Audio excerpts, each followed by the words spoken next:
quand on fait de la botanique, la vue, c'est pas le seul sens qu'on utilise pour reconnaître une plante.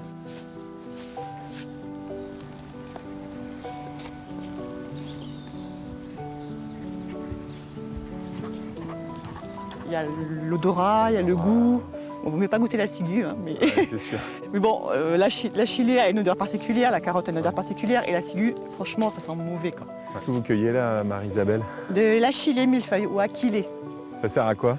C'est hémostatique, c'est-à-dire que fraîche. Si on a une coupure ou si on saigne du nez, on broie les feuilles et on l'applique sur la coupure et ça arrête le saignement. C'est aussi un décontractant des muscles lisses, donc l'utilise dans un mélange pour les femmes. Et ça calme les douleurs du cycle menstruel. L'été est passé.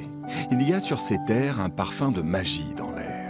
Marie-Isabelle Beauselu y cultive et récolte des dizaines de plantes médicinales, achillées, camomille, armoise, sureau, voire des plantes courantes comme l'ortie. Pour les cueillir, il faut les prendre par en dessous. Comme ça, on ne se pique pas. L'ortie, c'est diurétique. Et ce qui est bien avec l'ortie aussi, c'est que c'est très riche en minéraux.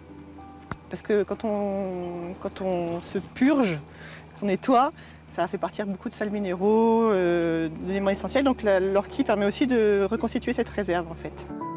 Hors la pharmacopée usuelle, Marie-Isabelle Beauselu utilise également certaines plantes telles l'aubépine, connue pour réguler le rythme cardiaque, des plantes dites sorcières, à l'origine pour les remèdes qu'on appelle de bonnes femmes.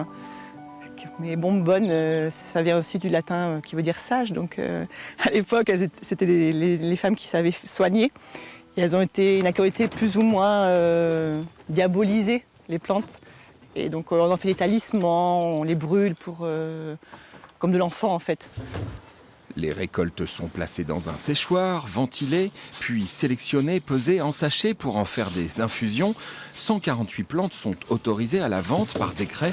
Marie-Isabelle est productrice, pas herboriste, seuls les pharmaciens le sont. C'est frustrant. C'est frustrant et en même temps, je comprends qu'il y ait un côté logique parce que les plantes agissent, donc elles ont une action, donc c'est normal que les gens puissent pas en prendre n'importe comment. Je veux dire, il y a des plantes qui peuvent interagir avec un traitement qui est déjà pris en parallèle, donc c'est normal, mais c'est frustrant. Depuis 5 ans, dans sa demeure près de Rochechouart, Marie-Isabelle perpétue, développe ce savoir-faire ancestral hérité de ses grands-parents, le savoir des plantes qui soulagent et guérissent.